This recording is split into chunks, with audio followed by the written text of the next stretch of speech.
Hi friends, welcome to our channel Swanas Entertainment. வாங்க இந்த டிராமாவோட final part பார்க்கலாம். Last பார்ட்ல ஜெனி நல்லா இருக்கணும், ஜெனிக்குள்ள இருக்கிற லியாவோட இதயம் பாதுகாப்பா இருக்கணுங்கிறதுக்காக அவளோட இதயத்துக்கு இப்போதைக்கு தொந்தரவா இருக்குது ஹீரோனோட லவ் தான். அதனால அவளோட லவ் தியாகம் செய்யலாம்னு முடிவு பண்ணி இருந்திருப்பா. அதுக்காக ஹீரோ கிட்ட நம்ம ரெண்டு பேத்துக்கு இடையில லவ் எல்லாம் இல்ல, அது சும்மா ஒரு கம்பெனியன்ஷிப் தான், நம்ம தான் லவ்னு தப்பா புரிஞ்சிட்டோம் அப்படின்னு போய் சொல்லி விலகி வந்திருப்பா. உண்மையான காரணமான அந்த செல்லுலர் மெமரி பத்தி இன்னும் அவன் கிட்ட சொல்லல. இந்த பாட்டோட ஸ்டார்டிங்ல இந்த லேண்ட் அவனுக்கு இன்னும் எது வேணுங்கிறதுலயே தெளிவாகலைங்க. அவன் திரும்ப ஹீரோனை தேடி வந்துட்டான். நான் இழந்த வேலை எனக்கு கிடைச்சிருச்சு, முன்ன விட பெரிய போஸ்டாவே எனக்கு கம்பெனில கொடுத்திருக்காங்க, நான் சாதிக்கணும்னு நினைச்சதெல்லாம் சாதிச்சுட்டேன். ஆனா இப்பதான் நான் எனக்கு எது வேணுங்கிறத உணர்ந்தேன். எனக்கு உன்னோட லவ் வேணும், நீ கொடுத்த அதே அன்பை நான் திருப்பி கொடுக்காம உன்னை கஷ்டப்படுத்தி இருந்திருக்கலாம், அதுக்கெல்லாம் சேர்த்து நான் மொத்தமா உனக்கு அன்பு தரேன், என்னோட சக்சஸையும் ஹாப்பினஸையும் ஷேர் பண்ணிக்கிறதுக்கு உன்ன மாதிரி ஒரு ஆள் என் பக்கத்துல இருக்குன்னு விரும்புறேன்னு அவ கையை பிடிச்சிக்கவும் ஹீரோனுக்கு அப்படியே ஹீரோ சொன்ன ஞாபகம் வரும். என்னோட ஃபியூச்சர் ஹாப்பினஸ் உன் கையில கொடுக்குறேன்னு இருப்பான்ல. அவசரமா இவளோட கையை எடுத்துட்டு லேண்ட் நீங்க உங்க ஜாப்ல சக்சஸ் அடைஞ்சதுக்கு வாழ்த்துக்கள், ஆனா சில சமயம் நம்ம லைஃப்ல நமக்கு முக்கியமான ஒரு விஷயத்த நம்ம இழந்துட்டோங்கிறது லேட்டா தான் தெரிய வரும். அப்ப நம்ம எவ்வளவு ட்ரை பண்ணாலும் அது நம்மளுக்கு திரும்ப கிடைக்காது. நமக்குள்ள நடந்தது முடிஞ்சு போச்சு, அதுல புதுப்பிக்கிறதுக்கு எதுவுமே இல்ல. மேபி உங்க லைஃப்ல இன்னொரு இழக்க முடியாத நபர் கிடைச்சாங்கன்னா அப்பவும் என்கிட்ட பண்ண அதே தப்பு திரும்ப பண்ணிடாதீங்க. சரா அந்த தியான நம்பி நீ என்ன விடுறேங்கிறியா? அவெல்லாம் பெரிய ஆளு, சும்மா டைம் பாஸ்க்கு உன்னோட டேட் பண்ணிட்டு இருப்பான், அப்புறம் உன்னை விட்டுட்டு போயிடுவாங்க. யாரு விட்டுட்டு போயிடுவா, யார் கூட இருப்பாங்கிறது எனக்கு நல்லாவே தெரியும். என் லைஃப்ல எனக்கு என்ன வேணுங்கிறத நான் முடிவு பண்ணிக்கிறேன்ட்டு போறா. லேண்ட் பேசுறதெல்லாம் வச்சு பார்க்கும்போது உண்மையிலேயே அவனுக்கு நம்ம ஹீரோனோட காதல் தேவைப்படுது. அது ஹீரோயின் கொடுக்க முடியாதுன்னு சொல்ல எல்லாத்துக்கும் காரணம் இந்த இடையில வந்த தியான் தான் நினைச்சு ஹீரோ மேலதான் அவனுக்கு கோவம் வருது. அவன் பண்ண தப்ப அவன் இன்னும் ரியலைஸ் பண்ணவே இல்ல. பத்தாதுக்கு அந்த நிஷா பிள்ளைக்கு வேற கேர் கொடுக்குறான், அன்பு காட்டுறான், பக்கத்துல இருக்குன்னு அவளையும் இவனோட கட்டுப்பாட்டுக்குள்ள வச்சிருக்கான். என்ன மனுஷனோ இவன். ஹீரோன் அம்மா கிட்ட வேலையை விட்டுட்டதா சொல்ல அம்மா ஏன் என்ன ஏதுன்னு கேட்க அவருக்கு எனக்கு ஒத்து வரல, நான் அவரை பிரேக்அப் பண்ணிட்டேங்கிறா. என்னடி எல்லாமே நல்லா தானே போயிட்டு இருந்துச்சு, திடீர்னு என்னாச்சு? அம்மா ஜெனியோட பாடி அவளோட இதயத்தை ரிஜெக்ட் பண்ணிட்டே இருக்குங்கிறாங்கல்ல, அது காரணம் என்னன்னு தெரியுமா? அவளுக்குள்ள இருக்கிறது லியாவோட உயிர் துடிப்பு. அந்த இதயத்தினால இன்னமும் தியானம் மறைக்க முடியல. அந்த இடத்துல நான் இருக்கிறேங்கிறதுனாலதான் அவளோட இதயத்துக்கு வலிக்குது. அது தனக்கு வேண்டான்னு ஜெனி நினைக்கிறதுனாலதான் ஜெனிக்குள்ள அந்த இதயம் பொருந்தி போக மாட்டேங்குது. இதெல்லாம் தியானுக்கு தெரியுமா? அவர்கிட்ட நான் இன்னும் சொல்லல, நான் விலகி வந்துட்டேன்ல. அவர் யோசிக்க ஆரம்பிச்சாருன்னா ஜெனிக்குள்ள இருக்கிறது லியாவோட இதயம் தெரிஞ்சிடும். அவரோட ஃபுல் கேரும் ஜெனிக்கு தான் போகும். இடையில நான் தொந்தரவா இருக்க வேண்டாம்னு முடிவு பண்ணிட்டேமா. இது என்ன ஏதுன்னு நீ தியான் கூட சேர்ந்து பேசி இதுக்காக ஒரு முடிவுக்கு வந்திருக்கணும். அதை விட்டுட்டு உனக்கு ஜெனிக்கு தியானுக்கு 3 பேருக்கும் சேர்த்து நீயே ஒரு முடிவு எடுத்துட்டு இது தப்புங்கிறாங்க. இல்லம்மா நான் நல்லா யோசிச்சுதான் இந்த முடிவுக்கு வந்தேன், இப்போதைக்கு இதுதான் சரியா இருக்கும்னு அவளுக்கு கரெக்டா சொல்ற அம்மாவோட அட்வைஸையும் கூட ஏத்துக்க மாட்டேங்கிறா. அம்மாவும் சரி அவளை தொந்தரவு பண்ண வேண்டாம்னு சொல்லிட்டு வீட்டுல உள்ள வேலையெல்லாம் பாத்துட்டு இருப்பாங்க. அப்போ ஒரு டியூப் லைட் ஒர்க் ஆகும் போயிடுமா, இதை நான் தான் சரி பண்ணணுமான்னு ஏனில ஏறி டியூப் லைட் மாட்டிட்டு இருக்காங்க. அவங்க மைண்ட்ல வேற ஹீரோயின் ஒரு பக்கம் காலையில அழுதது, நான் பையன் பிரீஸ்ட் ஆக போறேன்னு சர்ச்சில் போய் உட்காந்து இருக்குன்னு யோசனையோடய அவங்க டியூப் லைட்டை கழட்டிட்டு இருக்க பேலன்ஸ் மிஸ் ஆகி ஏனில இருந்து விழுந்துடுறாங்க. ஐயோ அம்மா எழுந்திருக்க முடியலையேங்கிற மாதிரி அவங்க தவங்கிட்டு இருக்கவும் அதுக்குன்னு அங்க அலெக்ஸ் வந்தாரு. அம்மா ஏமா இந்த வேலையெல்லாம் கூட நீ தான் பண்ணணுமா? நான் வரப்போ என்ன கேட்டிருந்தேன்னா நான் மாட்டி கொடுத்துருந்துருப்பேன்லங்க. ஏண்டா நீ அந்த சர்ச்சில இருந்து எப்ப வருவ எது வருவேன்னு தெரியல, உனக்குதான் இந்த குடும்பத்தை விட சர்ச்சு தானே முக்கியம், நாங்க எப்படி போனா என்ன? ஆமாமா என்ன இருந்தாலும் சர்ச்சு தானே உன் உயிரை காப்பாத்துனுச்சு, அப்போ உன் உயிரையே அங்க சர்ச்சு கொடுக்கறது தானே சரியா இருக்கும்னு அம்மா ஏதோ விரக்தியில பேசிட்டு இருக்க. அவ்வளவு உனக்கு நான் முக்கியமா தேவைப்பட்டேன்னா ஏமா என்ன அடிச்சு நீ பிரீஸ்ட் ஆக வேண்டாம்னு உன் கூடயே வச்சிருந்திருக்கலாம்ல. அதே எப்படி என்னால முடியும்? நான் என்னைக்கு என் பிள்ளைங்களுக்கு பிடிச்சத வேண்டான்னு சொல்லியிருக்கேன், அது மாதிரிதான் நீ பிரீஸ்ட் ஆக போறேன்னு என்கிட்ட அவ்வளவு தூரம் எடுத்து சொல்லவும் உன்னை எனக்கு கஷ்டப்படுத்தி அது வேண்டான்னு சொல்ல தோணுல. ஏன் இப்ப நான் உன்னை பிரீஸ்ட் ஆக வேண்டான்னு சொன்னா நீ ஆகாம இருந்துக்குவியாங்க? அவன் ஒரு மாதிரி யோசிக்க ஆரம்பிச்சிடறான். ரீசெண்ட் டைம்ல அவனுக்குள்ள இருந்த அந்த பிரீஸ்ட் ஆகிறவங்கள தீர்மானம் கொஞ்சம் கொஞ்சமா உடஞ்சிட்டு வர மாதிரி தான் இருந்துச்சு. அதுக்கு ஃபெய்தா முதற் காரணமா இருந்தா. இப்ப அம்மாவும் இப்படி பேசவும் சரிமா நான் பிரீஸ்ட் ஆகல, சர்ச்சில் உள்ள குழந்தைங்களுக்கு மட்டும் நான் உதவியா இருக்கிறேன், இனிமே குடும்பத்துல பையனா என்னோட பொறுப்புகளை உணர்ந்து செய்யறேன், எனக்காக யாரும் இங்க நொந்துக்க வேண்டாங்கிறான். அம்மாக்கா செம்ம சந்தோஷமாயிடுது. சரி அட்லீஸ்ட் இவனாச்சும் ஒரு வழிக்கு வந்தானேன்னு ஹீரோயினுக்கு டைம் கொடுத்திருந்தாலும் ஏதாச்சும் வேலிடான ரீசனா இருந்தா பொறுமை காத்திருக்கலாம். காரணமே இல்லாம இருக்கிற காத்திருப்பு ஒரு மாதிரி கஷ்டமா இருக்கும். இவனே அவளை தேடி வந்தாடுறான். அவளா வெளியில கூட வரமாட்டேன்னு ரூம்குள்ளேயே இருக்கா. அம்மாவும் சாரிப்பா நீ எவ்வளவு நேரம் நின்னாலும் வரமாட்டான்னு நினைக்கிறேன், உடனே நீயே கஷ்டப்படுத்திக்க வேண்டாம், நீ போப்பான்னு அனுப்பிச்சு வச்சிடுறாங்க. அப்படியே திரும்பி வந்து ஹீரோயின் கிட்ட நீ ஜெனியோட நல்லதுக்காக தான் இதெல்லாம் பண்ற மாதிரி இருந்தாலும் அதுக்காக சம்பந்தமே இல்லாம ஒருத்தர் மனசை காயப்படுத்துறதுலாம் ரொம்ப தப்புங்கிறாங்க. அது என்ன தெரியாமையே நாங்க இருக்கிறோங்கிற மாதிரி ஹீரோயினும் அழுதுட்டே போய் ரூம்ல உட்காந்துக்கிறா. ஹீரோவா இன்னும் கிளம்பல. அவளோட வீட்டுக்கு வெளியில இருந்து சிக்னல் டிரான்ஸ்ஃபர் டிவைஸ்ல உள்ள பட்டன் அமுத்திட்டு இருக்கான். மேபி அந்த பட்டன் அமுத்தினா வருவாளோன்ட்டு லாஸ்ட் டைம் போனப்போ இவளோட டிவைஸ் எடுத்துட்டு வந்திருப்பாளாட்டு இருக்கு. அங்க அவன் பட்டன் அமுத்த இங்க சவுண்ட் வந்துட்டே இருக்க இவளோட மனசா எழுஞ்சு போ சாரான்னு காலை பரப்பறக்க வைக்குது. ரொம்ப கண்ட்ரோல் பண்ணி உட்காந்துட்டு இருக்கா. அவனும் பட்டன் அமுத்தி பார்த்து எந்த ரெஸ்பான்ஸும் வராதனால அங்க இருந்து கிளம்பவும் என்னதான் இவ தியாகி ஆகலான்னு பார்த்தாலும் இவளோட மனசு ரொம்ப நேரம் கண்ட்ரோல் பண்ணி வைக்க முடியல. அவனை தேடி ஓடி வந்துடுறா. தியான் ஒரு நிமிஷம் நில்லுங்க, தேங்க்ஸ் சாரா, இங்க இருந்து இன்னைக்கு எப்படி நான் உன்னை பார்த்துட்டே போயிடுவேன் தான் மனசுக்குள்ள தோணிட்டே இருந்துச்சு. நானும் இதுக்கு மேல நீங்க இங்க வரக்கூடாதுன்னு தான் உங்களை பார்த்து பேசலான்னு வந்தேன். எனக்கா நீங்க காத்திருக்கிறது வேஸ்ட்ங்கிறா. இதுக்கு நான் இதுதான் பண்ணணும் அதான் பண்ணணும் நீ முடிவு பண்ற, இல்ல நான் இதுதான் பண்ணணுங்கிறதுக்கு ஏதாச்சும் காரணம் தான் சொல்ல நான் அக்செப்ட் பண்ணிக்கிறேன். காரணம் தான் நான் அன்னைக்கே சொன்னேன்ல, நம்ம 2 பேத்துக்குள்ள இருந்தது லவ் கிடையாது. நானும் நல்லா யோசிச்சு பார்த்தேன் சாரா. என்ன பொறுத்த வரைக்கும் நான் உங்களுக்கு 100% லவ் தான் கொடுத்தேன். பதிலுக்கு உன் கண்ணிலே எனக்கு லவ் தான் தெரிஞ்சுது. இடையில ஏன் திடீர்னு இந்த பிரேக்கப்கான பேச்சு எடுக்கணும்? யாருக்காக இது பண்ற, எதுக்காக பண்றேன்னு சொல்லு. நான் உன்னை தொந்தரவு பண்ண மாட்டேன். இல்லைன்னா நான் திரும்ப திரும்ப இங்க வந்துட்டு தான் இருப்பேங்க. சரி, இதுக்கு டைம் வேஸ்ட் பண்ணணும் நானே சொல்லிடுறேன். அன்னைக்கு ஒன்னும் நம்ம ஜெனி நம்மளோட ரெஸ்பான்சிபிலிட்டின்னு சொன்னோம்ல, ஏன் அந்த முடிவுக்கு வந்தோம்? ஜெனிக்குள்ள இருக்கிறது லியாவோட இதயங்கிறதுனால தானே. அந்த உண்மையை உங்ககிட்ட சொன்னதே நான் தான் சாரா. அது போக இன்னொன்னு சொன்ன உங்களுக்கு ஞாபகம் இருக்கா? லியாவோட இதயம் ஜெனிக்குள்ள இருக்கிறதுனால ஜெனியை நான் லவ் பண்ண போறது இல்லைன்னு. ஜெனிக்குள்ள இருக்கிறது லியாவோட இதயம் மட்டும் இல்ல, லியாவோட மெமரிஸும் தான். அவ இன்னமும் உங்களுக்குள்ள உள்ள அந்த காதலை ஃபீல் பண்ணிட்டு இருக்கா. அதனாலதான் நம்ம 2 பேரோட காதல் அவளோட இதயத்தை பலவீனப்படுத்திட்டு இருக்கு.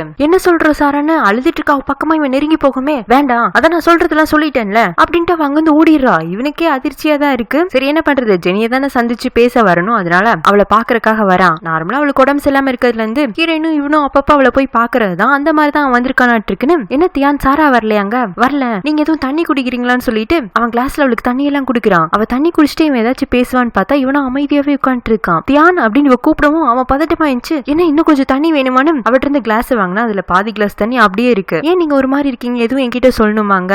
அவன் அப்படியே மெதுவா அவகிட்ட பேச்சு ஸ்டார்ட் பண்றான். நான் முதல்ல உங்களை ஹாட் அண்ட் பிஸ்கெட்காக தேடி வந்தேன்ல. ஆமா நல்லா ஞாபகம் இருக்கு. நீங்க கூட ரொம்ப இன்ட்ரெஸ்டா வந்து அந்த ஹாட் அண்ட் பிஸ்கெட்கான காரணம் என்ன, அதை எப்படி செய்யணும் கூட கத்துக்கிட்டீங்கல்ல. ஆமா ஜெனி, முதல்ல நான் அங்க வந்ததுக்கான காரணம் என்னோட லியாவோட நினைவா ஏதாச்சும் ஒண்ணு எங்கேயோ ஒரு மூலையில இருக்குங்கிற ஆசையில தான். லியாவோட நினைவுகள்லாம் எனக்குள்ளேயே இருக்கணுங்கிறதுக்காக தான் நான் இருட்டான வாழ்க்கைக்குள்ள என்ன நானே சரிப்படுத்திக்கிட்டேன். ஆனா லியாவோட நினைவுகள்லாம் எனக்கான தண்டனை கிடையாது, அதெல்லாம் என்னோட ஹாப்பினஸ்னு எனக்கு உணர வச்சது சாரா. லியாவோட எனக்கான மெமரிஸ் எல்லாம் நான் இழந்துட்டோமோங்கிற ஃபீலை விட ஆக்சிடென்ட்டை தவிர்த்து அவளை பத்தி நான் யோசிக்கிறதுக்கு நிறைய சந்தோஷமான விஷயங்கள் இருக்குன்னு எனக்கு சொல்லி கொடுத்தது சாரா தான். கொஞ்சம் கொஞ்சமா என்ன சிரிக்க வச்சாங்க, இருட்டுல இருந்து வெளியில கொண்டு வந்தா. ஃபியூச்சரே இல்லைன்னு நினைச்சிட்டு இருந்தேன். எனக்கு இல்ல உங்க லைஃப்ல இன்னொரு பக்கம் இருக்கு அப்படின்னு காட்டினா அவ தான் என்னோட ஃபியூச்சர்னு நான் முடிவு பண்ணிட்டேன். என்ன வெளிச்சத்துக்கு கூட்டிட்டு வந்து அவ கையை வாழ்நாள் ஃபுல்லா புடிச்சிட்டு போகணும்னு ஆசைப்படுறேன். ஆனா அது முடியாதோன்னு இப்ப எனக்கு தோணுதுன்னு இவன் ரொம்ப ஃபீல் பண்ணி பேசவும் ஜெனியால இவன் என்ன சொல்ல வரான்னு புரிஞ்சுக்க முடியுது. அதே சமயம் ஜெனிக்குள்ள இருக்கிற லியாவோட இதையும் அவன் தான் இல்லாம எவ்வளவு வேதனை அனுபவிச்சிருக்காங்கிறதையும் புரிஞ்சுக்க முடியுது. சோ ஆட்டோமேட்டிக்கா அவ கையெடுத்து ஹீரோ ஆறுதலா தலையில தடவி விடுறா.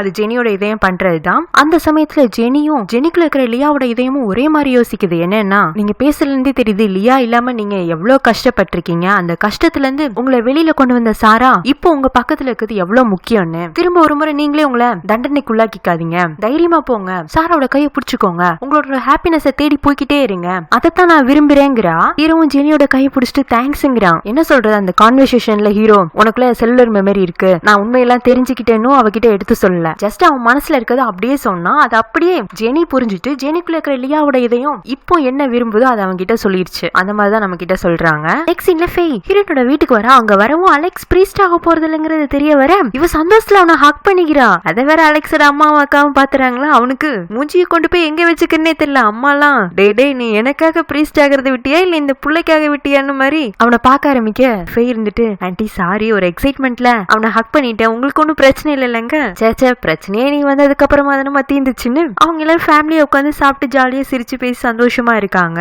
ஃபேக் எதுவும் அவ லவ்ல இருந்து ஒரு பெரிய பிரச்சனை முடிச்சு போன மாதிரி ஒரு ஃபீல். மிஸ்டர் கோங்கோட பிசினஸ் மார்க்கெட்டிங் கம்பெனி இருக்குல்ல, அதோட சேர்மன் இப்ப நிஷா தானே. அவங்க பிசினஸ்ல ஏதோ புதுசா சேஞ்சஸ் எல்லாம் கொண்டு வர போறாங்கன்னு ஒரு மீட்டிங் அரேஞ்ச் பண்ணிருக்காங்க. அதுவுமே கிட்டத்தட்ட மால் இல்லைன்னா டிபார்ட்மெண்டல் ஸ்டோர் மாதிரி தான் இருக்குமாட்டிருக்கு. சோ அந்த மால்ல ஃபர்ஸ்ட் 2 ஃப்ளோரை கம்ப்ளீட்டா விஐபி கஸ்டமருக்காக ஒதுக்க போறோம். அங்க only high quality high branded products தான் இருக்க போகுது. மக்கள் பொருள் வாங்குறாங்களோ இல்லையோ பொருட்களை பாக்குறதுக்காக வச்சு வருவாங்க. அது இன்னுமே கஸ்டமரை அட்ராக்ட் பண்ணும். அங்களோட ப்ராடக்ட்ஸ் எல்லாம் பேசு பொருளாகும் போது வியாபாரமும் நல்லா இருக்கும், ப்ராஃபிட்டும் நிறைய கிடைக்குங்க. சில ஷேர் ஹோல்டர்ஸ் எல்லாம் பரவாயில்லையே நல்ல ஐடியாவா தான் இருக்குங்கிறாங்க. ஆனா ஹீரோ தானே 2வது மெஜாரிட்டி ஷேர் ஹோல்டர், அவன் வந்து இந்த ஐடியா ஒத்துக்கிறது இல்ல. நீங்க சொல்ற ஐடியா படி பார்த்தா கஸ்டமர்ஸ் அட்ராக்ட் பண்ணும், ஆனா லாபம் கிடைக்க போறது இல்ல. ஃபர்ஸ்ட் ஆஃப் ஆல் இந்த மார்க்கெட்டிங் பிசினஸ் சிட்டியோட சென்டர்ல இல்ல. சோ எப்படி பார்த்தாலும் ரீச் குறைவா தான் இருக்க போகுது. மாலை சுத்தி இருக்கிற ஆர்டினரி பீப்புள்ஸ் தான் நம்மளோட கஸ்டமர்ஸா இருக்க போறாங்க. அவங்க ஷோகேஸ்க்காக இதை பார்க்க வருவாங்களே தவிர்த்து பொருட்களை வாங்க போறது இல்ல. நல்ல வேலிடான பாயிண்ட் தான். லேன் என்ன சொல்றானா, நான் விசாரிச்சு பார்த்துட்டேன், அங்க 2-3 ரிச்சான கம்யூனிட்டி ஏரியாஸ் இருக்கு.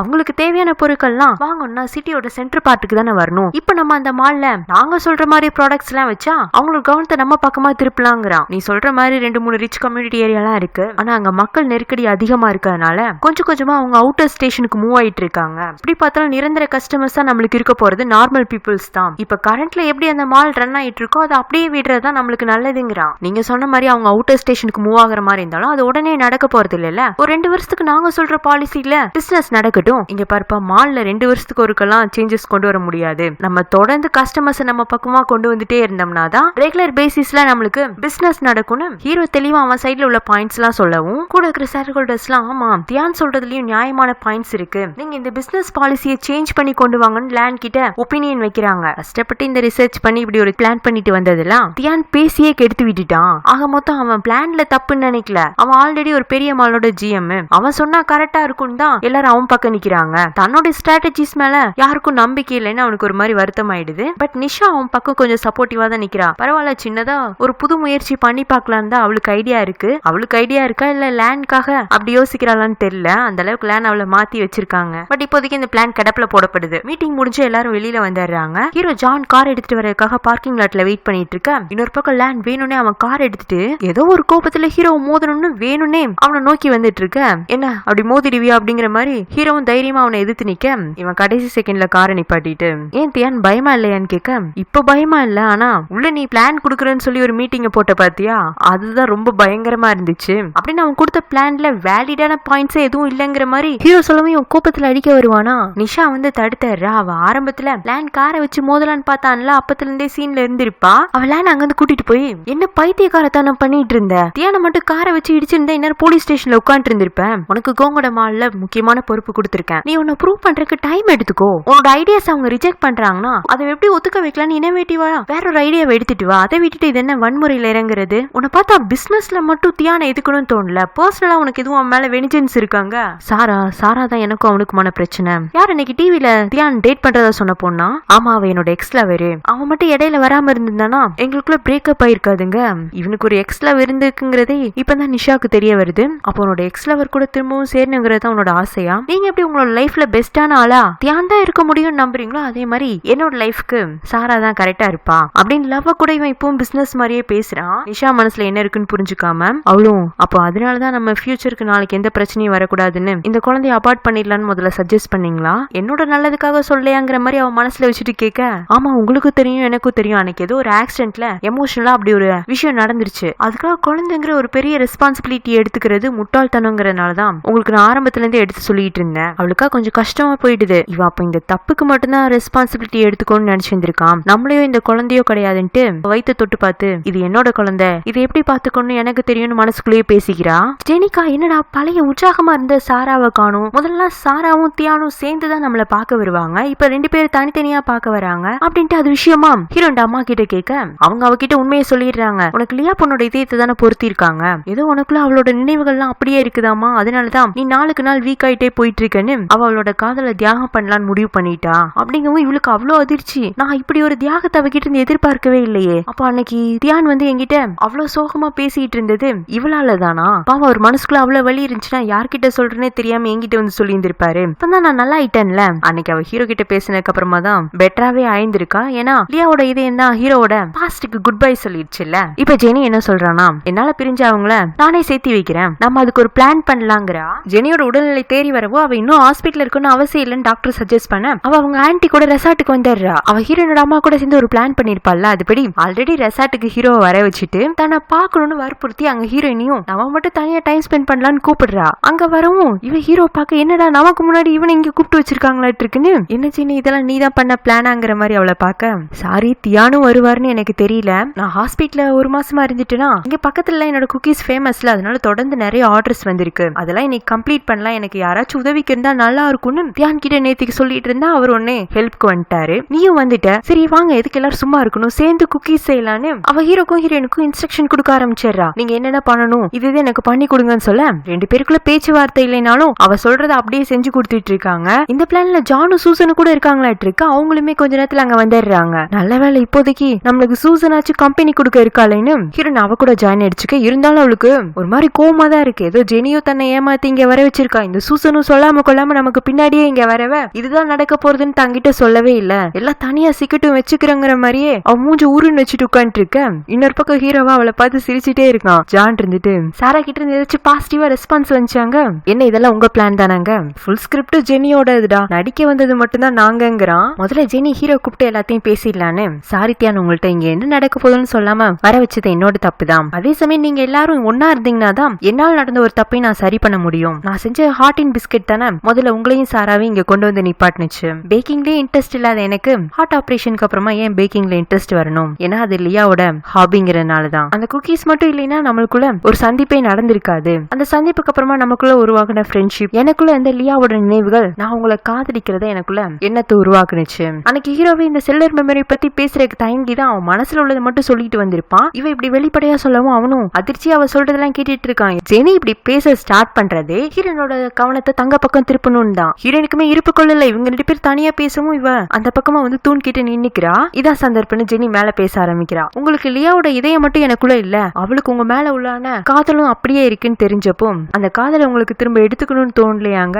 சாரி ஜெனி, நீங்க இந்த மெமரிஸ்னால பெருசா பாதிக்கப்பட்டிருந்திருக்கலாம். ஆனா நான் ஒரு விஷயத்துல தெளிவா இருக்கேன். என்னோட லியாவோட காதலையோ அவளோட நினைவுகளையோ நான் வேற எங்கேயும் தேட வேண்டாம். அது முழுக்க முழுக்க என்னோட மனசுக்குள்ள இருக்கு. நீங்க அவளோட நினைவுகளை சுமந்துட்டு இருக்கிற நிழல் மட்டும்தான். இப்ப என்னோட நிஜம் என்னன்னா சாராதாங்கிறான். அவ்வளவுதான், இந்த வார்த்தையை தான் எதிர்பார்த்தங்கிற மாதிரி ஜெனி இருந்துட்டு, சாரா கேட்டியா, நீ அவருக்கு என்ன விட்டு கொடுக்கறதுனால மட்டும் அவர் என்ன தேடி வந்துட போறது இல்ல. அவர் அந்த அளவுக்கு உன் மேல உள்ள காதல்ல தெளிவா இருக்காரு அப்படின்னு சொல்லவே ஹீரோன் ஓடி வந்து, அப்ப உனக்கு எல்லா உண்மையும் தெரிஞ்சிருச்சா?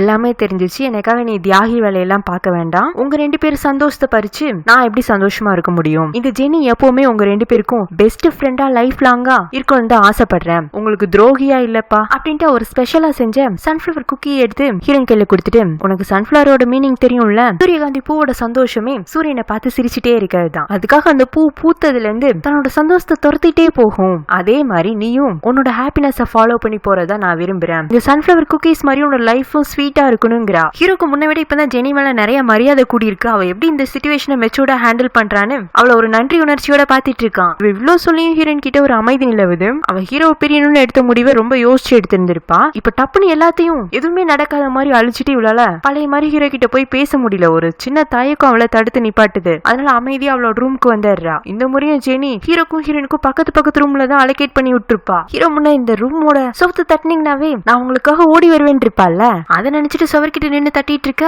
அந்த பக்கம் ஹீரோயினுமே அதை புரிஞ்சுட்டு சவரு பக்கமா போய் தட்டலான்னு போவா. ஆனா தட்டாம அப்படியே கைய மட்டும் வச்சுக்கிறா. அவ அங்க நிக்கிறான்னு ஹீரோவாலையும் ஃபீல் பண்ண முடியுது. அதனால அந்த இடத்த விட்டு நகராம அங்கேயே சாஞ்சு நிக்க. இந்த பக்கம் ஹீரோனுக்கும் அப்படிதான் ஃபீல் ஆகுது. அதனால அவளும் அதே பொசிஷன் நின்னுட்டு இருக்கா. ஒரு மாதிரி எமோஷனலா போயிட்டு இருக்கும் போது டப்புன்னு கரண்ட் கட் ஆகும். ஹீரோயின் பயத்துல கத்த ஆரம்பிக்க இவன் வந்து அவளோட ரூம் கதவை தட்டிடுறான். திறந்த பக்கம் ஹீரோ நிக்க, நீங்க எதுக்கு வந்தீங்க? நீ அப்படி கத்துனேன்னா அவ வராம என்ன பண்றது? கரண்ட் போயிருச்சு அவ்வளவுதான் சொல்லிட்டு அவ கதவு சாத்த போக இவன் கதவை திறந்துட்டு உள்ள போயிடுறான். நீங்க என்ன இங்க பண்ண போறீங்க? உனக்கு இருட்டுன்னா பயம் இல்ல, நான் துணைக்கு இருக்கிறேன்னு சொல்லிட்டு அவன் அங்க ஓரமா சோஃபால உட்காந்துக்க, இவ பெட்ல உட்காந்துக்கிறான். ஏன் சாரா இன்னைக்கு நைட்டு ஃபுல்லா தூங்கவே கூடாதுன்னு முடிவு பண்ணிட்டியா? ஒருவேளை நீங்க இங்க வராம இருந்திருந்தா தூங்கி இருந்திருப்பேன். இப்ப எப்படி தூங்குறதுங்க? தூங்குறத தவிர்த்து இப்ப நம்ம கிட்ட பேசுறதுக்கு எதுவுமே இல்லையாங்க? எதுவுமே இல்ல அப்படின்னு சொல்லிட்டு அவ கட்டிலேயே உம்முன்னு உட்கார்ந்துட்டு இருக்க. ஹீரோவும் சோஃபாலேயே உட்கார்ந்துட்டு இருக்கான். இன்னொரு பக்கம் ஜானியும் சூசனையும் காட்டுறாங்க. சூசன் தான் என் ஃப்ரெண்டு கிரிட்னா பயம், இதான் சரியான சந்தர்ப்பம், கரண்ட்டை கட் பண்ணி விட்டுலான்னு ஐடியா கொடுத்துருந்துருப்பா. என்ன பாத்தியா, நான் அந்த ரூமுக்கு போய் 1/2 மணி நேரம் ஆயிடுச்சு, எப்படி நம்ம கரண்ட் கனெக்ஷன் கொடுத்து விட்டுலாமாங்க? என்ன சூசன் சொல்ற? 1/2 மணி நேரம் தான் ஆயிருக்கு. இன்னைக்கு நைட் ஃபுல்லா அவங்களை அங்கேயே வைக்கலாம். அப்பதான் காலையில ஏதாச்சும் ஒரு மாற்றம் வரும். காலையில வரைக்கும் கரண்ட் இல்லாம நான் தனியா இந்த ரூம்ல இருக்கிறதா? ஐயோ எனக்கும் இருட்டுனா பயம், நான் வேண்டாம் ஜெனி ரூமுக்கு போட்டுமான்னு அவ எழுந்திருக்க போக, ஏமா தாய் உங்க ஃப்ரெண்ட்ஸ் 2 பேத்துக்கு அறிவே கிடையாதா? பக்கத்துல இருக்கிறவனோட மனநிலையை புரிஞ்சுக்காம நீங்களா முடிவு எடுத்துக்குவீங்களா? நமக்கும் இதை விட்டா வேற என்ன டைம் கிடைக்கும்? நான் வேண்டாம் உங்க கூட துணைக்கு இந்த ரூம்லயே இருக்கிறேனே, இதை விட்டா நம்மளோட செகண்ட் டேட்டிங்கா எடுத்துக்கலாம், இன்னும் நம்மள நல்லா புரிஞ்சுக்கலாங்க. அப்புறம் என்ன, அவங்க 2 பேரும் அந்த ரூம்லயே ஓரமா லவ் ட்ராக் ஓட்ட ஆரம்பிச்சிடுறாங்க. இந்த பக்கம் அமைதியாவே உட்காந்து இருந்த ஹீரோயின் தூங்கிடுறா. ஹீரோ சோஃபாலே அப்படியே அவளை பத்திரியே தூங்கிடுறான். அடுத்த நாள் காலையில எழுந்துச்சு தூங்கிட்டு இருக்க ஹீரோயினை பக்கமா போய் அவளை கிஸ் பண்ணலான்னு போவான். இருந்தால் வேண்டான்னு விலகி நின்று அவளை டிஸ்டர்ப் பண்ணாம அவன் ரூமுக்கு திரும்பி போயிடுறான். அவன் போய் ரொம்ப நேரம் கழிச்சுதான் ஹீரோயின் கண்ணு முழிக்கிறான். எதுக்காப்புலதான் அவன் சோஃபால இருப்பான்னு நினைச்சிட்டு பார்த்தா அங்க அவன் இல்ல. ஐயோ இவர் இப்படி கிளம்புவாரு தெரிஞ்சிருச்சுன்னா நைட்டே பேசி இருந்திருக்கலாமேன்னு அவ ஓடி வந்து ஹீரோ அங்க இங்கேயும் தேடிட்டு இருக்க. ஜெனி இருந்துட்டு யார தேடுற? யானையா? பாவம் அவரு எவ்வளவு நேரம் தான் உனக்காக வெயிட் பண்ணுவாரு. சரி உனக்கு இன்னமும் டைம் தேவைப்படுதாட்டு இருக்குன்னு அவர் கிளம்பி போயிட்டாருங்க.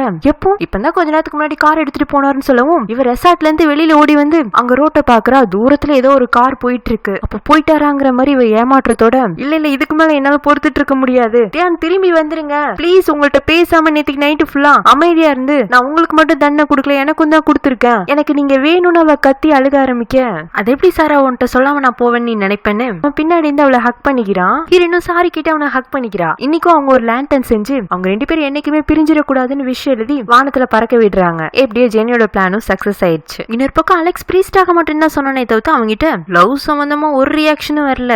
அவனுக்கு ஏதாச்சும் ஒரு அதிர்ச்சி வைத்தியம் கொடுக்கலான்னு வெயிட் பண்ணிட்டு இருந்திருப்பா. அந்த வீக்கெண்ட் அவ அலெக்ஸ பாக்குறக்கா எப்போ மாதிரி வீட்டுக்கு வர அம்மாவும் அவளுக்கு அவங்களுக்கு ஸ்பெஷலா சமைச்சு வச்சிருந்திருப்பாங்க. சாப்பிட்டுட்டு இருக்கும் போதே, ஆன்ட்டி இந்த சாப்பாடுலாம் நான் கொஞ்ச நாளைக்கு தான் என்ஜாய் பண்ண முடியும், அடுத்த மாசம் நான் ஃபாரின் ரிட்டர்ன் ஆக போறேன். என்னமா சொல்ற? ஆமா ஆன்ட்டி, நான் இதுக்கு முன்னாடி ஃபாரின்ல தானே படிச்சிட்டு இருந்தேன், லீவுக்கு தான் இங்க வந்திருந்தேன். ஹையர் ஸ்டடீஸ்க்காக அவங்க ஆல்ரெடி அப்ளை பண்ணியிருந்தேன். இப்போ எனக்கு கன்ஃபர்மேஷன் கிடைச்சிருக்கு, நான் போகணுங்கிறா. ஏமா அந்த ஹையர் ஸ்டடீஸ் இங்க கண்டினியூ பண்ண முடியாதா? இல்ல ஆன்ட்டி, ஆல்ரெடி அங்கதான் நான் பண்ணணும்னு டிசைட் பண்ணிட்டேன், இங்கதான் நான் இருக்கணுங்கிறதுக்கு ஸ்ட்ராங்கான எந்த ரீசனும் இல்லைங்கிறதுனால நான் அங்கேயே போயிடலான்ட்டு இருக்கேன்னு அவ சாப்பிட்டு முடிச்சுட்டு கிளம்ப அம்மாக்கா வருத்தம் ஆயிடுச்சு. இந்த பொண்ணாலதான் இந்த பையன் கிட்ட ஏதாச்சும் பெரிய மாற்றம் வரும்னு பார்த்தா இவ ஊருக்கு போறாங்கிறாளேன்னு அலெக்ஸ் கிட்ட பேசலான்னு பார்த்தா அலெக்ஸுமே பேய் போட்ட அதிர்ச்சியில அசையாம நின்னுட்டு இருக்கான். என்னடா அந்த பொண்ணு விட்டுட்டு போறது உனக்கு வருத்தமா இருக்காங்க?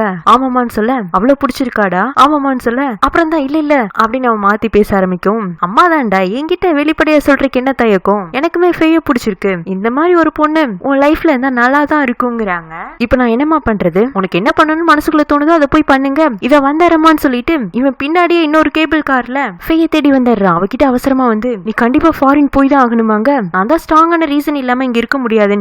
ஒருவேளை நான் நீங்க தான் இருக்கும்னு ஆசைப்படுறேன்னு சொன்னா அப்ப இருப்பியான்னு கேட்கவும் அவ சந்தோஷத்துல சரின்றா. இன்னும் இந்த பிள்ளை இவ்வளவு சீக்கிரம் சரின்னு சொல்லிருச்சுங்கிற மாதிரி அவன் அவளை பார்க்க, நான் ஃபாரின் போல இருந்தா நேத்தில இருந்து தீர்மானமா இருந்தேன், இப்போ கேபிள் கார்ல வந்துட்டு இருக்கும் போதுதான் இங்க ரொம்ப ஹாப்பியா இருக்கேன், பழையபடி அங்க போயிட்டேன்னா தனிமையா இருப்பணும்னு தான் உடனே ஓகே சொன்னா, உங்களுக்காக இல்லங்கிறா. நிஷாவால இந்த லேனோட மனநிலையை சுத்தமா புரிஞ்சுக்கவே முடியல. அவனை கூட வச்சுக்கிறது தனக்கு தான் டார்ச்சரா இருக்குன்னு அவனை அவாய்ட் பண்ணிட்டு இவ செக்அப்காக வந்திருப்பா. ஆனா அப்பவுமே அவன் இவ்வளவு ஃபாலோ பண்ணி வந்துடுறான். இவன் வரப்பா உள்ள செக்அப் போயிருக்கனால இவன் ஹாஸ்பிட்டல் வெராண்டால வெயிட் பண்ணிட்டு இருக்க. ஒருத்தர் அவரோட சின்ன பையனுக்கு உடம்பு சரியில்லாம இருக்கும், அவனை கூட்டிட்டு வந்து அவனுக்கு ட்ரீட்மெண்ட் பார்த்துட்டு அவனை தூங்க வச்சுட்டு இருப்பாரு. லேனுக்கு அதை பார்க்கவும் ஏதோ அதைத்தான் அவன் இழந்துட்டாங்கிற மாதிரி ஃபீல் பண்ணிட்டு இருக்கான். அப்ப செக்அப் முடிச்சுட்டு வர நிஷாவோட கண்ணுல இது பட்டுருது. அது இல்லாம அவன் திரும்பவும் தன்னை தேடி வந்திருக்காங்கிற போது அவனுக்கே தெரியாம அவன் மனசுக்குள்ள எமோஷனலா நம்ம ஏதோ ஒரு வகையில அட்டாச் ஆயிருக்கும்னு நினைச்சிட்டு சிரிச்சிட்டே வந்து அவன் பக்கத்துல உட்காருறா. நீங்க ஏன் அப்ப அந்த பையனையும் அவங்க அப்பாவையும் அப்படி வெறிச்சு வச்சு பாத்துட்டு இருந்தீங்க, உங்களுக்கு குழந்தைங்கன்னா ரொம்ப பிடிக்குமா? அவன் ஆமான்னு சொல்லவும் இவ யோசிச்சுட்டு, மேபி உங்களுக்கு ஃபியூச்சர்ல உங்க குழந்தைய பாக்கணும், அவனுக்கு ஏதாச்சும் ஒரு வகையில நீங்க சப்போர்ட்டிவா கூட இருக்கும்னு நினைச்சீங்கன்னா எப்பனாலும் என்னை தேடி வரலாம், நான் வேண்டான்னு சொல்ல மாட்டேங்கிறா. லேன் அப்படியே அதிர்ச்சி ஆயிடுறான். அப்போ உங்களோட ஃபியூச்சர்ல நம்மளுக்கு ஒரு பிளேஸ் கொடுக்குறாங்களா? அவனை பொறுத்த வரைக்கும் நிஷாக்கெல்லாம் தான் பொருத்தமானவனே கிடையாது, அவங்க எப்படியும் தன்னை பக்கத்துல கூட சீண்ட விட மாட்டாங்க, ஜஸ்ட் நம்மளோட வேலை கிடைக்கும் சக்சஸ் ரூட்ல போறதுக்கு மட்டும் பயன்படுத்திக்கலாம் தான் நினைச்சிருப்பான். இப்ப நிஷா இப்படி சொல்லவும் இன்டெரக்டா அவங்க எதுவும் நம்ம கிட்ட உணர்த்த விரும்புறாங்களோன்னு இவன் அவளையே பாத்துட்டு இருக்க. என்ன இப்படி பாக்குறீங்க? நாளைக்கு என்னை தேடி வந்தீங்கன்னா உங்களுக்கு என் குழந்தையை காட்ட மாட்டேன்னு நினைக்கிறீங்களா? அப்படி எல்லாம் கிடையாது. ஒரு சிங்கிள் பேரண்டோட சைல்டா அப்பாவோட அன்புக்கு நான் ரொம்ப நாள் ஏங்கி இருந்திருக்கேன். அந்த நிலைமை நம்ம குழந்தைக்கு இல்ல என் குழந்தைக்கு வரக்கூடாதுன்னு தான் உனக்கு இந்த பெர்மிஷன் கொடுக்குறேங்கிறா. நிஷா, நானும் கூட உங்களை மாதிரிதான் அப்பாவோட அன்புக்காக நான் ஏங்கி நின்னப்போ எங்க அப்பா என் கூட இல்ல, அவர் எங்க அம்மா விட்டுட்டு போயிட்டாரு. அம்மா அப்பா போன வருத்தத்திலேயே உடம்பு சரியில்லாம ஆயிட்டாங்க. என்னோட 16 வயசு வரைக்கும் மத்த எல்லாரும் மாதிரி நான் நார்மல் லைஃபே வாழல. உடம்பு சரியில்லாத அம்மா எங்க வீட்டை சுத்தி உள்ளவங்க எல்லாம் ஐயோ பாவம் இந்த பையனோட அப்பா அவனை விட்டுட்டு போயிட்டாங்கன்னு பரிதாபமா பாப்பாங்க. நான் ஸ்கூலுக்கு சரியா தலை வாரிட்டு போக மாட்டேன், சரியா சாப்பிட மாட்டேன், பரட்ட மாதிரி சுத்திட்டு இருப்பேன். பசங்க எல்லாம் என்ன எப்பவும் புள்ளி பண்ணிட்டே இருப்பாங்க. அம்மாவும் என்னோட 16 வயசுல இறந்து போயிட்டாங்களா. அப்பத்துல இருந்தா லைஃப்ல எனக்குன்னு நான் மட்டும் தான் இருக்கிறேங்கிற எண்ணம் எனக்கு வலுவா உருவாக ஆரம்பிச்சுதுங்கிறான். இப்பதான் நிஷாக்கு புரியுது ஏன் இப்படி எமோஷன்ஸே இல்லாம இருக்கான்னு. அவ கையில இருக்கிற குழந்தையோட ஸ்கேனிங் போட்டோ குடுக்குறா. அவனும் ஆசையா வாங்கி போட்டோல கருவா இருக்கிற குழந்தைய பார்க்க உணர்ச்சி வசப்படுறான். நிஷாவோட அம்மா சீரியஸா ஹாஸ்பிட்டல் அட்மிட் ஆயிருந்திருப்பாங்கல்ல, அவங்க இப்ப நார்மல் ஆயிட்டாங்க, தான் பொண்ணை பாக்கணுங்க. நிஷாவும் லேனோட அவங்க முன்னாடி போய் நிக்கிறா. இவன் இதுக்கு திரும்பவும் கூட்டிட்டு வந்தாங்க. அம்மா கம்பெனியை தனியா என்னால மேனேஜ் பண்ண முடியல, அதனால உதவிக்கு அவரை வச்சிருக்கேங்கிறா. அம்மாக்கு லேனை பார்த்தாலே பிடிக்கல. ஏன்னா இந்த மாதிரி ஒரு ட்ரிக்கியான ஆள் கிட்ட தான் அவங்களும் ஏமாந்துருப்பாங்க முன்ன. அதே ஏமாற்றத்தை தான் பொண்ணும் அடைஞ்சிடக்கூடாதுன்னு தான் அவங்க ஏதோ அவனை ஒரு விஷ ஜந்து மாதிரி பாத்துட்டு இருக்காங்க. ஆனா ஆல்ரெடி நம்ம நிஷா ஏமாந்துட்டாங்கிறது அம்மாக்கு இன்னும் தெரியல. லேனும் இதுக்கு மேல அந்த இடத்துல நின்னா தனக்கு மரியாதை இல்லைன்னு அப்படியே வெளியில நகர்ந்து போயிடுறான். ஹீரோனோட ஊர்ல ஒரு பாப்புலரான ஃபெஸ்டிவல் செலிப்ரேட் பண்றாங்க. அந்த மலையோட உயரத்துல இருந்து எல்லாருமே அன்னைக்கு ஃபுல்லா பட்டாசு வெடிப்பாங்க. அது ஃபுல்லா வானத்துல கலர்ஃபுல்லா வெடிச்சு சிதறதை எல்லாரும் ரசிச்சு பாப்பாங்க. அதுக்காக தான் ஹீரோவையும் ஃபேயையும் வீட்டுக்கு இன்வைட் பண்ணியிருந்திருப்பா. ஃபேய் சாரா கூப்பிட்டனால தான் வந்திருக்கான்னு ஹீரோ நினைச்சிட்டு இருப்பான். ஆனா அங்க போனதுக்கு அப்புறமா ஃபேய்க்கும் அலெக்ஸுக்கும் இடையில இருக்கிற பாண்டிங்க பார்க்கும்போது இந்த பிள்ளை ஏன் அப்பப்போ சாராவை கூட்டு போய் தனியா பேச போனுச்சுன்னு இப்பதான் அவனுக்கு புரியுது. சரி சின்ன பிள்ளைங்களை நம்ம இதுக்கு தொந்தரவு பண்ணிட்டு அவனும் டிஸ்டர்ப் பண்றது இல்ல. இவங்க ரொம்ப நேரம் வானத்துல மத்தவங்க வெடிக்கிற பட்டாசு எல்லாம் வேடிக்கை பார்த்துட்டு கடைசியா இவங்களும் ஃபேமிலியா பட்டாசு வெடிச்சு என்ஜாய் பண்றாங்க. அம்மாக்கு தன்னோட 2 பிள்ளைங்களும் ஆளுக்கு ஒரு பக்கம் சந்தோஷமா இருக்கவும் ஃபைனலி என்னோட குடும்பம் முழுமை அடைஞ்சிருச்சுன்னு அவங்களுக்கு ஆனந்த கண்ணீரே வந்துருது. ஜெனி அந்த வீக் செக்அப்காக திரும்பவும் ஹாஸ்பிட்டலுக்கு வரா. சும்மா நார்மல் செக்அப் தான், முன்ன அளவுக்குள்ள அவளுக்கு எந்த பிரச்சனையுமே இல்ல. அவகிட்டையும் ஹீரோயின் இவங்க எல்லாரும் ஃபேமிலியா எப்படி என்ஜாய் பண்ணாங்கன்னு சொல்லவும் நானும் நெக்ஸ்ட் இயர் உங்க கூட கலந்துக்கிறேங்கிறா. எதுக்கு நெக்ஸ்ட் இயர் வரைக்கும் வெயிட் பண்ணும்? நாளைக்கு தியானோட பர்த்டே, இன்னைக்கு நைட் நம்ம அவரோட பர்த்டே செலிப்ரேட் பண்ணலாம். அதுக்காக நான் இப்ப கேக் செய்ய போறேன், கிராக்கர்ஸ் எல்லாம் ரெடி பண்ணி வைக்கிறேன். அப்புறம் தியான் கிட்ட இதை பத்தி நம்ம சொல்ல வேண்டாம், அவருக்கு சர்ப்ரைஸா இருக்கட்டும், ஓகேவான்னு கேட்க அவளும் சரின்றா. நிஷாவோட அம்மா நார்மலா இருந்திருப்பாங்கல்ல, மிஸ்டர் கோங்கோட மார்க்கெட்டிங் கம்பெனில இப்ப அவங்க சேர்மேன், அவங்க அவங்களுக்கு கீழே இருக்காது ஹீரோ தானே, அதனால அது ரிலேட்டடா ஏதோ பேசணுங்கிறதுக்காக அவனை பார்க்கணும் கூப்பிட இவனும் ஜானும் ஹாஸ்பிட்டலுக்கு வந்து நிஷாவோட அம்மா கூட பேசிட்டு இருக்காங்க. எல்லாமே பிசினஸ் சம்பந்தமானதுதான். நிஷா செக்அப்க்கு வருது, நிஷாவோட அம்மா ஜெனி எல்லாருமே ஒரே ஹாஸ்பிட்டல்ல தான் இருக்காங்க. சோ லேனுமே நிஷாக்கு தனியா இப்ப அதே ஹாஸ்பிட்டல்ல தான் இருக்கான். தன்னை பார்க்க விரும்பாத நிஷாவோட அம்மா தியானையும் ஜானையும் மட்டும் கூப்பிட்டு வச்சு பேசுறாங்க. இத்தனைக்கும் அவனுக்கு 2 பேரும் அவங்களோட எதிரி அப்படிங்கிற மாதிரி அவனே கோபத்துல இருக்க அப்ப ஹீரோவும் ஜானும் அவனை கிராஸ் பண்ணுவாங்களா. ஜான் அங்க ஒரு செகண்ட் நின்னு என்ன உங்க டைரக்டர் மேடம் கண்ணு முடிச்சிட்டாங்க, எப்படியோ அவங்க ஹாஸ்பிட்டல்ல இருந்தப்போ நிஷாவை என்ன சொல்லி ஏமாத்தினு தெரியல, வேலை போன இடத்துலயே திரும்பவும் வேலைக்கும் சேர்ந்துட்ட, கம்பெனில பெரிய பொறுப்பும் கிடைச்சது, மேடம் உள்ள தெளிவா பேசுற பார்த்தா உன்னை வேலையை விட்டு தூக்கிடுவாங்களாட்டு இருக்கு, அடுத்து என்ன பண்ணுவ அப்படின்னு கேட்கவும் ஏ ஜான் என்ன பத்தி பேசுறதுக்கு நீ யாரு, நானாச்சு என் சொந்த முயற்சியில இவ்வளவு தூரம் வந்திருக்கேன், நீ ஜஸ்ட் உன் ஃப்ரெண்டு கல்ல கை நாய் மாதிரி தானே வாலாட்டிட்டு அவன் பின்னாடி சுத்துற உனக்கு இவ்வளவு திமிராங்க. ஜான் கோபத்துல லேன் அடிக்க வர, ஆனா லேனா ஜான் மூஞ்சிலேயே ஒரே குத்திட்டு திரும்ப அவனை அடிக்கக்கா கையோங்க வரவும் ஹீரோ அவனை பிடிச்சி தள்ளி விட. அந்த சமயம் நிஷா அவனை பார்த்துட்டு லேன் அப்படின்னு ஓடி வந்து அவனை பிடிக்கலான்னு வருவா. கடைசியில அவ கீழே விழுந்துடுறா. வேற பிரெக்னெண்டா இருக்கல்ல, விழுந்தது எழுந்திருக்கவே முடியல, வயிற்றுக்குள்ள ஏதோ ஒரு ஆழமான பெயின் உணர்வும் என்னால முடியல, எனக்கு பயமா இருக்குன்னு சொல்ல நிஷா உனக்கு ஒன்னும் ஆகாது, உன் குழந்தைக்கு நான் எதுவும் ஆக விட மாட்டேன்னு அவன் பதட்டமா அவளை தூக்கிட்டு டாக்டர்கிட்ட போயிட்டு இருக்கான். ஹீரோயின்மே ஜெனியோட ரூம்ல இருந்து ஹீரோ பாக்குறதுக்காக அங்க வந்திருப்பா. இங்க நடக்கலாம் பார்க்கவும் நிஷாக்கு ஏதோ பிரச்சனை ஆயிட்டு இருக்குன்னு இவ உதவி செய்யலான்னு அங்க போறா. டாக்டர் வந்து நிஷாவை செக் பண்ணி பார்த்துட்டு சாரி அவங்க ரொம்ப ஃபோர்ஸா கீழே விழுந்திருக்காங்க, ஏற்கனவே அவங்க ரொம்ப வீக்கா இருந்தாங்க, உள்ள இருக்கிற குழந்தையும் இப்போதைக்கு பாதுகாப்பா இல்ல, கொஞ்சம் டைம் எடுத்துக்கலாம், அவங்க பாடியால இந்த குழந்தைய உயிர் போட வைக்க முடிஞ்சிருந்தா பிரச்சனை இல்லை, இல்லைன்னா குழந்தைய அபார்ட் பண்றதா இப்போதைக்கு நிஷாவோட உடல்நிலைக்கு சரியா இருக்கும்னு சொல்லிட்டு போக அவ்வளவுதான் லேன் உடஞ்சு போயிடுறான். முன்ன ஹீரோயின் சொல்லிருப்பாள்ல இன்னொரு முறை உனக்கு லைஃப்ல முக்கியமான ஒரு பர்சன் வந்துச்சுன்னா நீ தவற விட்டுறாதன்னு இருப்பாள்ல, அந்த முக்கியமான பர்சன் யாருங்கிறதே அவனுக்கு இன்னைக்குதான் புரியுது. பக்கத்துல இருக்கிற ஹீரோனுக்கு நல்லாவே புரியுது இந்த குழந்தைக்கும் இவனுக்கு ஏதோ ஒரு சம்பந்தம் இருக்காட்டு, அதனாலதான் இவன் இப்படி இருக்கான்ட்டு. பாவம் இந்த குழந்தைக்கு எதுவும் ஆயிடக்கூடாதுன்னு அவளுமே கடவுள்கிட்ட வேண்டிட்டு இருக்கா. உடனே லேன் அவளை திரும்பி பார்த்து ப்ளீஸ் சாரா கொஞ்ச நேரம் நீ நிஷாவை பாத்துக்கோ, நான் இதோ வந்தேன்னு நிஷாவோட அம்மாவோட வார்டுக்கு வரான். அவங்களுக்குமே தான் பொண்ணு எதனாலயோ ஹாஸ்பிட்டல் அட்மிட் ஆயிருக்கான்னு தெரிஞ்சிருக்கும். அதை பத்தி கேட்கவும் மேடம் பிரெக்னெண்டா இருக்காங்க. என்னது நிஷா பிரெக்னெண்டா இருக்காளா, நீ அவ கூடயே தானே இருக்க, அந்த குழந்தையோட அப்பா யாருன்னு தெரியுமாங்க, மன்னிச்சிருங்க மேடம் நான் தான் அந்த குழந்தையோட அப்பாங்க. அவங்க கோபத்துல உன்ன ரயின்னு விடுறாங்க. நான் கண்ணு முழிக்கவும் என் பொண்ணு பக்கத்துல வந்து நின்னப்பவே நான் சந்தேகப்பட்டேன் நீ எமோஷனலா அவளை வீக் ஆக்கி வச்சிருக்கேன்னு, நீ உன்னோட சூழ்ச்சிக்கு அவளை இரையாக்கி இருக்க, போய் உன் குழந்தையதான் அவ வயித்துல சுமந்துட்டு இருக்காளாங்க. மேடம் சாரி மேடம் ஏதோ தெரியாம நடந்துருச்சு, நான் கூட மேடம் கிட்ட இந்த குழந்தை உங்களுக்கு வேண்டாம்னு சொல்லி பார்த்தேன், ஆனா அவங்க தான் கேட்கல, எனக்கு ஒரு வாய்ப்பு கொடுங்க, நான் நிஷாவை நல்லபடியா பாத்துக்கிறேங்க. போடா முதல்ல இங்க இருந்து வெளியில, என் பொண்ணை எனக்கு எப்படி பாத்துக்கணும்னு தெரியும், நீ இனிமே அவ பக்கமா மட்டும் வந்துடாதங்கிறாங்க.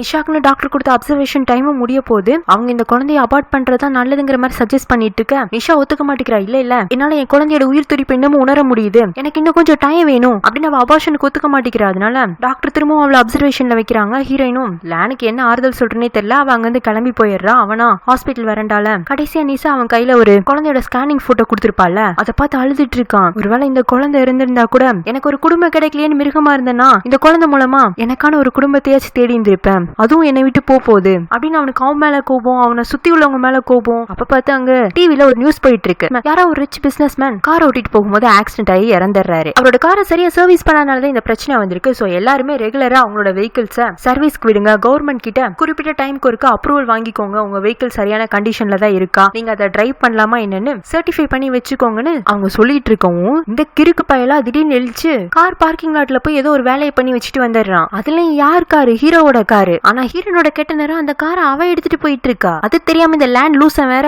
சைக்கோத்தனமா சிரிச்சிட்டு இருக்கான். அவனுக்குள்ள இந்த கோபம் இப்ப அவன் பண்ண அந்த வேலையில ஏதோ அடங்கின மாதிரி அவனுக்கு இருக்கு. அந்த சிரிப்போட அவன் ஹாஸ்பிட்டலுக்கு நோலையா அங்க எதுக்காப்புல ஹீரோ பாக்க நீ இங்க இருக்கன்னா உன் கார் எடுத்துட்டு போறது யாருன்னு அவன் கத்த ஆரம்பிக்கும். உனக்கு என்னாச்சு, என் காரை யார் எடுத்துட்டு போனா உனக்கு என்ன பிரச்சனைங்க, டேய் சொல்லுடா உன் கார் இப்ப எடுத்துட்டு போனது யாரு, எனக்கு தெரிஞ்சாகணும் இல்லன்னு எனக்கு மண்டை வெடிச்சிருன்னு அவன் பதற ஆரம்பிக்க. சாரா தான் எடுத்துட்டு போனாங்க, ஏதோ என் வீட்டுல வேலை இருக்குன்னு கார் கேட்டாங்க, நான் தான் கொடுத்து அனுப்புனேங்க. ஐயோ நான் தப்பு பண்ணிட்டேன், பெரிய தப்பு பண்ணிட்டேன், நான் என் மைண்ட்லயே இல்லாதப்போ ஒரு மிகப்பெரிய கொடூரம் பண்ணிட்டேன்னு அவன் அங்க இருந்து கார் எடுத்துட்டு போக ஹீரோமே இவன் என்னத்த பண்ணி தொலைச்சான்னு தெரியலன்னு அவனுமே பின்னாடி கார் எடுத்துட்டு போறான். ஹீரோனா சந்தோஷமா ஹீரோட பர்த்டேவை அவனுக்கு தெரியாம சர்ப்ரைஸா பண்ணி கொடுக்கணும் தான் அவனோட வீட்டுக்கு போயிட்டு இருக்கா. அதனால ஹீரோக்கு பிடிச்ச அந்த பாட்டை பாடிட்டே போயிட்டு இருப்பா. திடீர்னு பிரேக் போடலான்னு பார்த்தா கார் பிரேக் அடிக்க மாட்டேங்குது. பயத்துல வேற இவ காரோட ஸ்பீட இன்க்ரீஸ் பண்ணிட்டே போறாளா, கார் தாறுமாறா போயிட்டு இருக்கு. லேண்டா ஃபர்ஸ்ட் அவளோட கார் ஐடென்டிஃபை பண்றான். முத முறையா ஒரு நல்லவனா தப்பு நடந்துட கூடாதுங்கிறதுக்காக ஹீரோனை காப்பாத்தணும்னு இவன் வேகமா இவன் கார் எடுத்துட்டு போய் ஹீரோயின் வேற எது மேலயும் மோதுறதுக்குன்னு அவ கார் மோத போறத இவன் கார்ல அடியா வாங்கிக்கிறான். அப்பவுமே ஹீரோனுக்கு தலையில அடிபட்டுருது. இவனுக்குமே பயங்கரமான அடி. பின்னாடியே வர ஹீரோ 2 பேரையும் ஹாஸ்பிட்டல கொண்டு போய் சேர்க்கிறான். ஹீரோனுக்கு என்ன ஆச்சோ ஏதோன்னு அவளோட ஒட்டுமொத்த குடும்பமும் அவளுக்காக பிரார்த்தனை பண்ணிட்டு இருக்காங்க. ஹீரோலாம் திகைச்சு போய் உட்கார்ந்து இருக்கான். ஏன்னா இன்னொரு முறை தன்னோட காதலி தான் முன்னாடியே ஆக்சிடென்ட் ஆனதை பாத்துருக்கான்ல. டாக்டர் வெளியில வந்து பேஷண்ட்டுக்கு எந்த பிரச்சனையும் இல்லதான், ஆனா என்னன்னு தெரியல, அவங்க சுயநினைவுக்கே வர மாட்டேங்கிறாங்க. எங்களுக்கு என்னமோ அவங்க கோமாக்கு போயிட்டாங்களோன்னு தான் தோணுது. சரி பொறுத்து வந்து பாப்போம்னு சொல்லிட்டு போயிடுறாங்க. அவ்வளவுதான், ஹீரோக்கு கொஞ்சம் நஞ்சம் புடிச்சு வச்சிருந்த உயிரும் மொத்தமா போயிடுதான். அப்படியே ஹீரோயின் பக்கத்துல உட்காந்துட்டு அழுன்னு அழுதிட்டு இருக்கான். ஜான் பின்னாடியே வந்து ரொம்ப ஃபீல் பண்ணாதடா, வெளியில இப்பதான் சாராவோட அம்மா தம்பி எல்லாம் பாத்துட்டு வந்தேன், அவங்களுக்கும் நீ தான் இப்ப ஆறுதலா இருக்கணும், இது ஜஸ்ட் டெம்பரரி கோமா தான், கண்டிப்பா சாரா எழுந்து வந்துருவாங்க, நீ நம்பிக்கையா இரு. எப்படிடா எப்படி இந்த மாதிரி எனக்கு திரும்பவும் நடந்துச்சுங்க? இந்த லேண்ட் தான் உன் மேல இவ்வளவு கோபத்துல கார்ல ஏதோ பிரேக் ஒயர் கனெக்ஷனை கட் பண்ணி விட்டு இருக்கான், சிசிடிவி ஃபுட்டேஜ்ல தெரிய வந்தது. அவன் மேல கோபப்பட்டு இனி பிரயோஜனம் இல்ல, அவன் நிலைமையே சொல்லிக்கிற மாதிரி இல்லங்கிறான். இந்த லேண்டுக்கும் தான் யாருமே இல்ல. அவனை பாக்குறதுக்காக நிஷா தான் போறா. சாரி நிஷா, என்ன மன்னிச்சிரு, நம்ம குழந்தை எப்படி இருக்குங்க? பத்திரமா தான் இருக்கு. நான் முதல்லயே சொன்னேன்ல, எந்த விஷயத்திலயும் அவசரப்படாதீங்க, நிதானமா செயல்படுங்கன்னு. ஆமா நிஷா, என் பக்கத்துல இருந்த எல்லாருமே எனக்கு எப்பவும் நல்லது மட்டும்தான் சொல்லியிருக்காங்க, நான் தான் புரிஞ்சுக்கல. ஒரு 2 நாளைக்கு முன்னாடி தான் நான் உன் கூடயே இருக்கணும், உன் குழந்தைய பத்திரமா பாத்துக்கணும்னு மனசுக்குள்ள முடிவெல்லாம் பண்ணி வச்சிருந்தேன். ஆனா இப்படி பாதிலேயே விட்டுட்டு போவேன்னு நினைக்கல. இல்ல நம்பிக்கை விட்டுறாதீங்க, நீங்க ரொம்ப தைரியமான ஆள், நீங்க வாழ்வீங்க, நீங்க நம்பினீங்கன்னா தான் உங்களால இந்த கிரிட்டிக்கல் கண்டிஷன்ல இருந்து வெளியில வர முடியுங்க.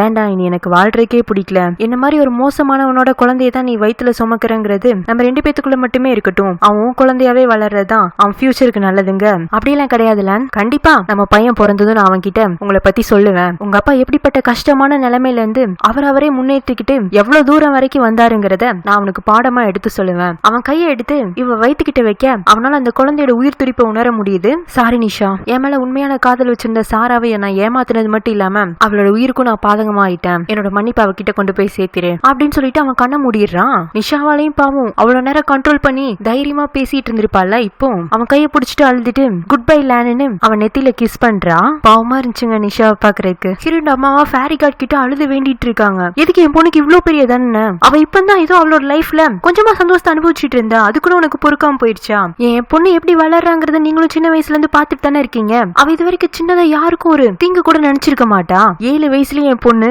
நான் வேலை முடிச்சுட்டு வரதுக்கு முன்னாடியே வீட்டுல உள்ள எல்லா வேலையும் முடிச்சு வச்சிருப்பா. நான் ₹1 சம்பாதிக்க எவ்வளவு கஷ்டப்படுறேன்னு தெரிஞ்சு அவ சின்ன வயசுலயே ஒரு எரேசர் கூட வாங்கலாமா வாங்க வேண்டாமான்னு யோசிக்கிறதுக்கு அவ்வளவு டைம் எடுத்துக்குவா. என்னோட கணவர் தான் என்னை விட்டுட்டு போயிட்டாரு, அதுக்கு பதிலா எனக்காக யோசிக்கிற இப்படி ஒரு அருமையான பொண்ணு கொடுத்துருக்கேன்னு நான் எவ்வளவு சந்தோஷப்பட்டுட்டு இருந்தேன். இப்ப இந்த சந்தோஷத்தை நீயே எங்கிட்ட இருந்து பறிக்கலாமா? நாங்க அவ்வளவு கஷ்டத்துலயும் சிரிச்சிட்டு இருந்தது காரணம் என் பொண்ணு தான். அவ இப்படி உணர்ச்சியே இல்லாம ஜடமா இருக்கத என்னால அங்க ஹாஸ்பிட்டல்ல இருந்து பார்க்க கூட முடியல. இதோ இதே இடத்துல எத்தனையோ பேத்துக்கு குறி சொல்லி நான் ஆறுதல் சொல்லி அனுப்பிச்சு வச்சிருக்கேன். ஆனா இன்னைக்கு எனக்கு எத்தனை பேர் ஆறுதல் சொன்னாலும் அதை என்னால ஏத்துக்க முடியாது. என் பொண்ணு தான் எனக்கு வேணும், தயவு செஞ்சு அவளை எனக்கு அப்படியே திருப்பி கொடுத்துருங்க அப்படின்னு அழுது வேண்டிட்டு இருக்காங்க.